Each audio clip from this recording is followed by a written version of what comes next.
bora mergulhar em uma das conexões mais geniais da cultura pop. A gente vai ligar os pontos entre um dos vilões mais marcantes dos animes e um mapa de mais de 2000 anos sobre o sofrimento humano. Pode acreditar, o mundo de Naruto vai fazer muito mais sentido depois disso. Qual é, afinal, o segredo por trás de um vilão tão complexo como o Pain de Naruto? Ele simplesmente aterrorizou todo mundo com um poder que parecia, sei lá, divino, quase impossível de entender. Mas e se por trás de toda essa destruição existisse uma lógica, uma estrutura? Então, o poder do Pain funcionava através dos famosos 6 caminhos da dor. Basicamente, eram 6 corpos diferentes, cada um com uma habilidade super específica, mas todos eles controlados por uma única mente, a do Nagato.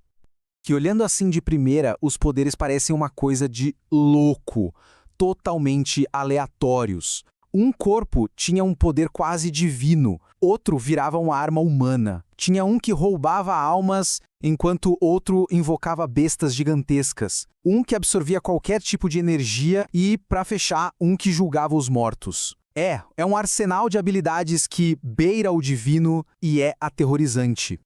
Mas é aqui que a história fica realmente interessante. E se esses poderes não forem nem um pouco aleatórios? E se eles, na verdade, estiverem seguindo um roteiro? Um projeto muito, muito antigo, que é basicamente um mapa de todo o sofrimento humano. E, pois é, esse roteiro existe mesmo. O nome dele é Bhava Chakra, a roda da vida do budismo, uma ideia com mais de 2500 anos. Ela é uma imagem que representa todo o ciclo da nossa existência e, o mais importante pra gente aqui, o ciclo do sofrimento. A roda da vida é um jeito de visualizar o conceito de samsara. Pensa nisso como um ciclo sem fim de sofrimento, um loop contínuo de nascer, viver, morrer e renascer, onde todos os seres vivos estão presos, meio que vagando sem direção. E todo o objetivo do budismo é justamente dar um jeito de sair dessa roda. Ok, mas o que exatamente faz essa roda continuar girando? O que alimenta esse ciclo eterno de dor? A resposta para isso está bem ali, no centro da roda. Tem um motorzinho sendo movido por 3 forças bem específicas. São os chamados 3 venenos. Bem no meio a gente vê um porco, que simboliza a ignorância, a incapacidade de ver a realidade como ela é. É a raiz de tudo. A partir da ignorância nascem os outros 2. O pássaro, que é o apego, aquele desejo de querer sempre mais, e a cobra, que é a aversão, o ódio por aquilo que a gente não gosta. Juntos, esses 3 não deixam a roda parar de girar. Nunca. Beleza, agora a gente chega na parte mais impressionante. Vamos começar a ligar os pontos entre os 6 reinos de existência dessa roda e os 6 caminhos do Pain. A partir daqui, fica claro como cada um dos poderes dele é um espelho de um tipo de sofrimento. Vamos começar lá por cima. O reino Deva, também conhecido como o reino dos deuses, que tem uma correspondência direta com o caminho Tendo, o corpo mais poderoso do Pain. O reino Devai é um lugar de poder e prazer quase infinitos, mas o grande veneno ali é o orgulho. O sofrimento nesse reino é mais sutil. É a consciência de que todo aquele poder é passageiro e que uma hora a queda é inevitável.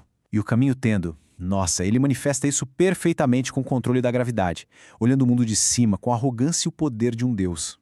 Descendo um degrau, a gente encontra o reino Asura, o reino dos semideuses ou titãs, e a sua conexão, que é bem direta, com o caminho Shura-Do.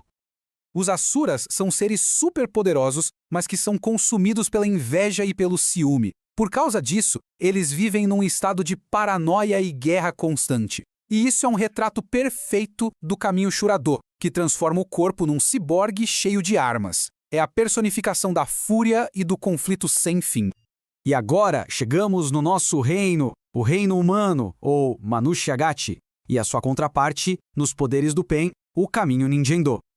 O reino humano é definido pela paixão, pelo desejo, pela dúvida. O sofrimento aqui vem do ciclo que todo mundo conhece: nascer, envelhecer, adoecer, morrer. Mas é a nossa consciência que nos dá a chance de buscar algo a mais. E é exatamente aí que o caminho Ninjendo ataca. Ele arranca a alma e as memórias. Um poder que mira naquilo que define a experiência de ser humano. A próxima conexão é entre o reino animal e o caminho Shikushodo. A semelhança aqui é bem óbvia. O reino animal é governado pela ignorância no sentido de falta de consciência. A vida é movida só por instinto, medo, sobrevivência, não existe reflexão. O caminho Shikushodo é a imagem disso. Ele invoca aquelas feras gigantes, indomáveis, que representam a força bruta e irracional desse reino do puro instinto. Seguindo, temos um dos reinos mais perturbadores, o reino dos fantasmas famintos, ou Pretagati, e a sua clara conexão com o caminho Gakido. Os fantasmas famintos sofrem de uma ganância que nunca acaba. A imagem deles é muito forte. Estômagos enormes, mas gargantas finas como uma agulha. Ou seja, uma fome desesperada que jamais pode ser satisfeita.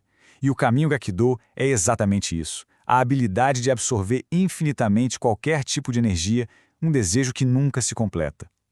E por último, a gente chega no fundo do poço, no reino mais baixo e aterrorizante de todos, o reino do inferno, o Narakagati, e o seu espelho terrível, o caminho Jigokudo. O reino do inferno é um lugar de pura tortura, nascido do ódio e da agressão. O caminho Jigokudo manifesta isso de 2 jeitos. Primeiro, ele invoca o rei do inferno para julgar e punir. Mas a parte mais cruel e genial é a segunda habilidade. Ele pode reviver os outros corpos do Pain. Ou seja, ele simboliza a renovação sem fim do sofrimento. É ele quem garante que a roda da dor nunca pare de girar. Só que a história não acaba por aí, tem uma reviravolta. Porque apesar de existirem 6 reinos do sofrimento, o Nagato tinha um 7º caminho, um caminho secreto, o caminho exterior, que era quem de fato controlava todos os outros 6.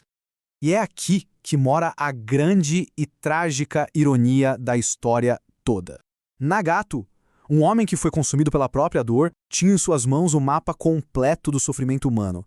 Mas em vez de usar esse mapa para achar uma saída, ele se tornou a ferramenta perfeita para perpetuar esse sofrimento, prendendo o mundo inteiro no seu próprio ciclo de dor. No fim das contas, isso deixa uma pergunta no ar, né? Que outras histórias milenares, que outros mapas da experiência humana estão escondidos bem na nossa frente, nas séries, nos filmes, nos animes que a gente vê todo dia?